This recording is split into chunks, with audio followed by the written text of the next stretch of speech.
Welcome to a very special episode of the Griddy podcast, aka the GM episode 8. Yeah, this is the third Griddy podcast though. It's a very special episode because this is the first time we have a special guest. And that special guest is Dominic Salat. He's here from college. We're the man GM. And he's here to be on the podcast. So when it comes to being on the podcast, we start with an interview. And I'm going to start the interview right now and ask Dom a few questions. To start, do you miss CD Lamb? Yeah, I miss CD. You do? Yeah. Do you regret the trade? Oh, yeah, I do. I mean, granted, I got Chris Olave out of it. Yeah. And he's been fine, but fucking Boo Schuster. I thought, I would, Brandon, I'm going to tell him, me and Brandon been going back and forth about this. I was so high on Juju when he got traded to the Chiefs, or when he signed with the Chiefs. Because he was fine with Big Ben. Yeah, reasonably though. I mean, he was going to Mahomes. Yeah, he had a really good quarterback to start his career, and then Pickett, and then he had Mahomes. So I thought he would have been fine with Mahomes. Yeah, I get that. And another question about Olave: is he for sale? Let's go with that. I don't know. I need to be blown away. Okay. I need a good offer to give up one of my youngest pieces, who's pretty damn good. Word. Okay. Next question. How is life going after retiring from baseball? Is it better? So much better. Great. Dude, so much better. Love to hear that. Next, Dak Prescott. Why is he on your team right now? God forbid something happens to Lamar, and I already have 2 QBs on the IR with the same exact injury. So I need to have another QB in case anything happens to Lamar. I don't want to be stuck with some bum on the waiver wire. Okay. Do you think Dak is good, or do you think he's trash? Or do you think he's mid? He's are we talking fantasy quarterback? Or are we talking real life quarterback? Both. Just both. Fantasy, he's kind of inconsistent, but real life, I mean, if you just look at the Cowboys' record, I mean, granted they have a good defense, but he just gets the job done. True. For them. But when it comes to primetime lights, postseason, Ship Boy's not doing anything. No, yeah, I hate Dak Prescott. He's cool off the field, not gonna lie, cool dude. But I think on the field he's trash. And Daniel Dimes is still better than him. I don't care what anyone says. Next, prediction for your team this year. What do you expect? Do you expect to win it all or go far? Your record? Honest answer, I do not expect to win it all. Damn, no confidence in the squad. No confidence in the squad. My team needs to go on a run, and Devontae Smith has just been so inconsistent. Tony Pollard, Aaron Jones, they've been guys who've been hit or miss. My guys have just been hit or miss this year. Devontae Adams is probably the best example. Mm-hmm. A guy, Cortland Sutton, chilling on the bench, he has 6 touchdowns already, or 7. But he's touched. I can't make the right decisions. And with the way Norm's team's been playing and your team, I think it's gonna be you too. If that's possible. Oh, the championship? Yeah. All right, I can see that. But I think this week. Maybe that's a preview. If anything, I'll sneak into the playoffs, or I may miss them. It all depends on November. Honestly all depends how November goes. Oh, didn't you send your predictions and you had yourself not making it? Yeah, I think I had myself as the 7 seed. Damn. Right now, I think I have the 6 or the 5, but it is gonna be close. It's gonna come down to November, and that because I have a light second half of the schedule. I got Chris and Mark. Yeah, and you and Brandon are both 4 and 5, so it's actually pretty big. You guys play each other twice. Next. Positions you want to build on in the offseason, if any, or players you're happy with? I feel like I'm locked at tight end. I have Andrews and Ingram. Ingram's still relatively young. Yeah. And if you look at Ingram's numbers and you see how many yards he gets and everything, he's the 6th ranked tight end right now. If you had to look, how many touchdowns do you think he has this year? Maybe 4. 0. And he's the 6th ranked. Damn. He's the 6th ranked tight end. I didn't know He's that. averaging 5 or 6 catches a game and for 50 or 60 yards. I'm pissed that after he left the Giants, he just learned how to catch. Yeah, I mean they just did not call anything for him. I would say I'm locked at tight end though. Quarterback. Let's hope Rodgers and his weird medicine can get him back on the field and back to normal. I'd say I'm pretty set at quarterback, but I mean, what happens when he returns though? Is he taking Lamar's spot? It's just gonna be probably gonna be a matchup scheme, and that's what's gonna probably mess with me. Or he could be up for sale, Brandon. I don't know. that actually goes into my next question. Since we're talking about quarterbacks, do you regret giving up 2 firsts for Lamar? Fans are surprised that you went all in on a black QB. They thought you were like the Giants. No, I don't. People forget that man was a unanimous MVP, the only one ever in the NFL. Okay. Oh, and don't be surprised. One of my bold predictions is don't be surprised you see little Ravens in the Super Bowl this year. Or Ravens in the AFC Championship. Some people are saying that. I mean, that defense is elite, and Lamar knows how to lead. Look Yeah. at the bums that he's leading though. An old Odell. yeah. Hey, chill on Odell. I will not take any Odell slander. Mark Andrews used to check his blood sugar every time he comes off the field. Yeah, that's insane. That's insane. Yeah. A young Zay Flowers, a backfield of, no offense, bums to Gus Edwards and Justice Hill. Mm-hmm. But he manages to get the job done. I think people forget how good he is. Yeah. Word. So, next question. Slot November prediction. What do you think is going to happen? Sweep? Damn. So Brandon would be, 4-7 after that then? I know, 4-8. I think if Steven's team plays well, because I think my team's going to play well this week. I just got a gut feeling. I have a feeling it might be a sweep. Word. You never know. You kind of said this before with me and Norm, but who do you got winning it all this year? Is it just, you want to say those two? I mean, I don't want you to repeat again. That's like Wrexham winning again. Yeah. But I feel like Norm is like a boring win though. Just because I think him winning it all emotion, really but no emotion at the same time. Yeah, it would be really good for the league though if he won. To get out of the Rodriguez family, yeah. Yes, one of us someone's got to take the throne. Yeah, you guys need someone else to win because we're keeping it in the family right now. And someone's got to prevent me from playing free again this year. Let's see. Oh, so let's do highs and lows. Highs. I got to come home this week and be on the podcast. Yes, sir. I got a good grade on one of my papers. I got a 95 on it. Lows. Let's see.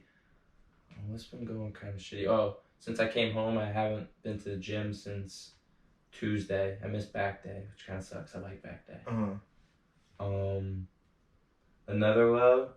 MLB off season is starting, so I'm getting ready to be disappointed when the Yankees don't do shit. They don't get better. Yeah, it seems like they haven't done anything for years now. Tragic. I don't want to do my highs and lows. Sorry, Chris. I guess my high for this week would be that I had the easiest week of work ever. I only had to go in twice. I worked from home one day, and then I had off Tuesday and Friday. Probably the easiest week of my life. So I'll take that. No lows, though, which is a good thing. And, actually a low is probably that I rushed home from work yesterday and went to my friend's softball championship game, and they got mercied within maybe 25 minutes. Yeah. And it was like a 20-minute drive there and back, so total 40 minutes. But hey, it happens. So now we're gonna get into the games for this week. If you want to pull out your phone and look at them. Okay. So the first one we'll talk about is the Griddy Gang versus the Company. I'm 7-2. Company's 6-3. It's actually a really big game for the division because if Norton beats me, he probably takes the first place in the division. But hey, we're all time. We're 4-0 against the Company. So I'm going with history here and still taking myself. Nico Collins just got announced that he's out. Yeah. That's not good for Norm. And another thing, Deshaun Watson, I think is 4 or 5-0 starting for the Griddy Gang. He just fits in this game. He just does his thing. He knows how to lead and rape, As we're speaking, Jamar just got downgraded, questionable. Damn. He's going to play. With a back injury. Griddy Gang medical team is on it. We're not worried about that. So, I know it might be a little delusional that I think I'm going to win still with all my guys out. But I'm still taking my team. Who do you got? You got the Company? I mean, I don't think history's going to repeat itself this week, unfortunately for you, Rye. I mean, you kind of got to... I mean, your team's... I'm looking at it now. Your team is still looks solid. Foreman put up 17 last night. That was huge. That was about to say. That was huge. But looking at Norm, who's he gonna put in for Nico Collins? Probably Kirk at wide receiver, and then probably the guy we can all guard at flex. Okay. So I don't know. I mean, wait, who does the Saints play? The Saints are playing Minnesota. Good matchup for them. Yeah, he could cook. Yeah, especially I need Olave to cook. Yeah, they both should because Dobbs is. If Chase is fine and your guys play how they should, I think it's a close game, but I think the company wins by no more than 15. Yeah, I can see that. I can see that happening. And we're looking at this like a bye week anyway. We come out next week, all the guys back, and just take off the rest of the year and get another rank. You know what I'm saying? Need someone to carry this week. Like Jamar, Brees all go off. Someone just go off. They can both put up 30. I'll be chilling, realistically. But next, the Farm versus the Straw Hats. The Farm is 7-2. The Straw Hats are 0-9. The tanking Straw Hats are 0-9. Dude, Jackson was supposed to win by 5. Generationally trash, huh? Jackson was supposed to win by 5. That's crazy. He's got no AJ, no Jalen. Oh yeah, Hurts and AJ Brown are on a bye. And he's playing with the. Kyler Murray's getting his first start for the Farm. And the season against Nicolas Cage. Isn't Robert Woods in his lineup too? Yeah, Bobby Trees is playing. Yo, and he's questionable. The Straw Hats might get their first dub. But Nico Collins is out now, so Robert Woods may get more burn. But Tank Dell is also on the Straw Hats, yeah. right? He could go off. Yo, Straw Hats might get their first dub. By the way, this matchup is between Chris's favorite little brother and Mark. Just saying. So it's a big game for that as well. Why is he Cam Akers in this lineup? Achilles, tragic. Oh. I see Zach Evans is still rostered. Zach Evans being rostered is insane. He's still tanking. He's definitely tanking.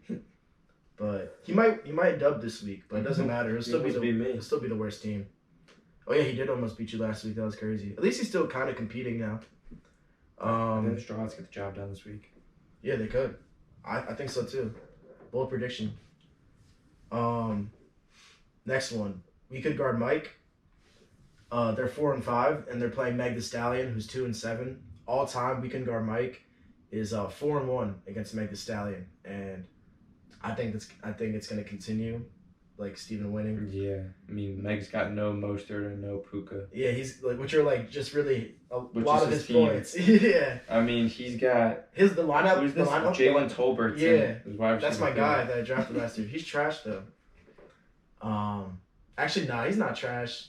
I hope he's good, just because I used to think he'd be good. But, yeah, Alex is putting out a generationally bad lineup this week. Like, really bad for a 10-man. It's like a 14-man league team. It's kind of crazy.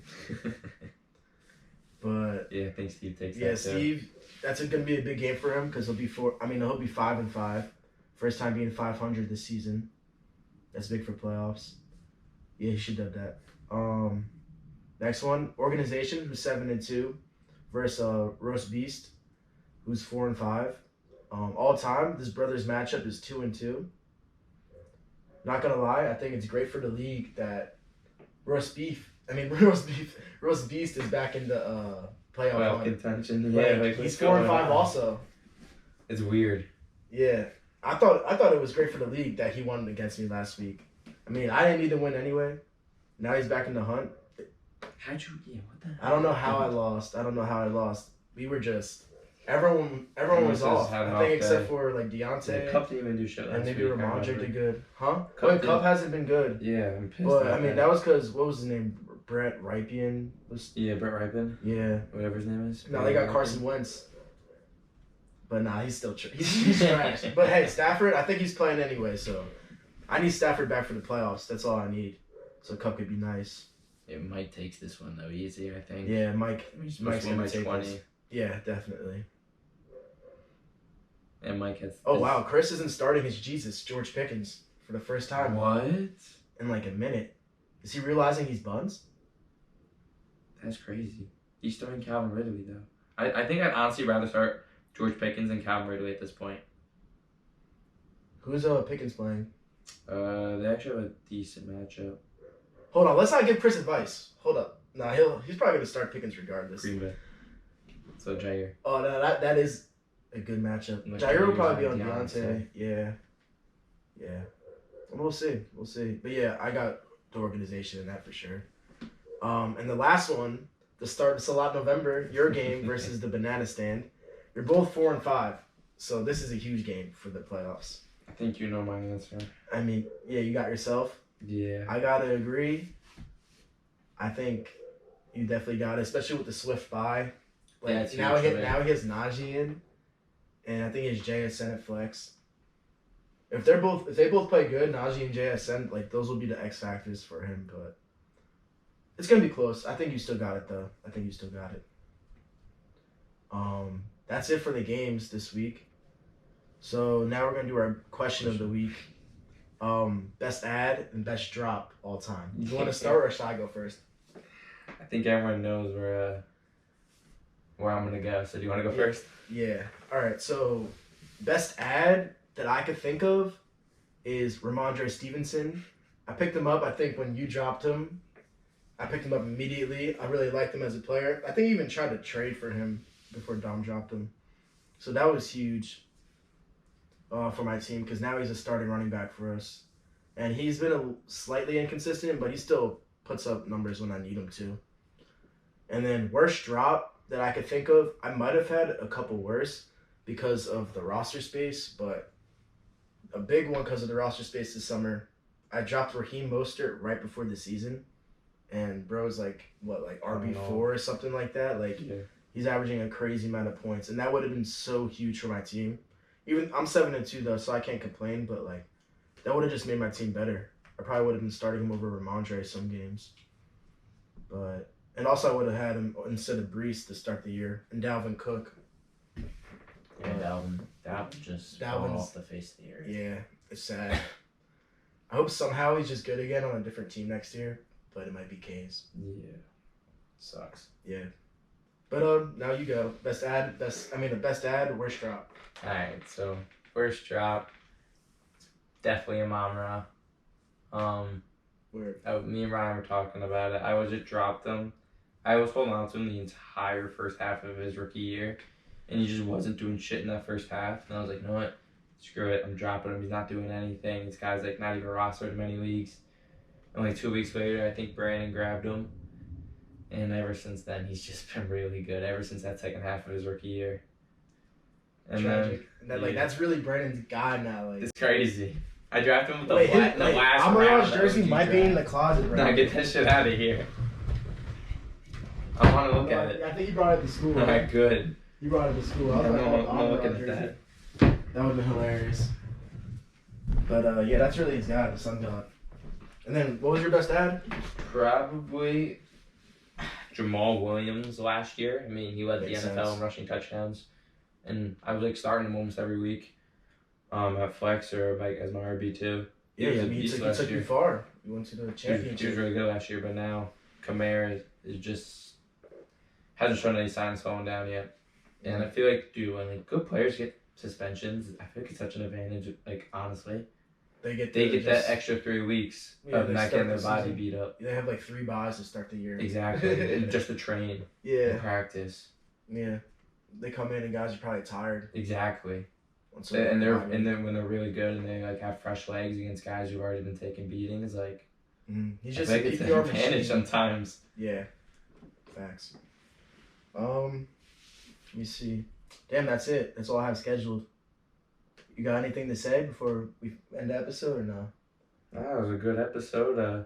Let's try to sweep in November, Steve. That would be ideal. Word. Thank you for coming on, Dom. Of course, thanks for having me. It was great to have you on the first, be the first guest for me, you know what I'm saying? And I don't wish you luck this lot November. Go with the Banana Stand fan this month. And yeah, thanks for watching the episode, guys. Peace. Hope you liked it.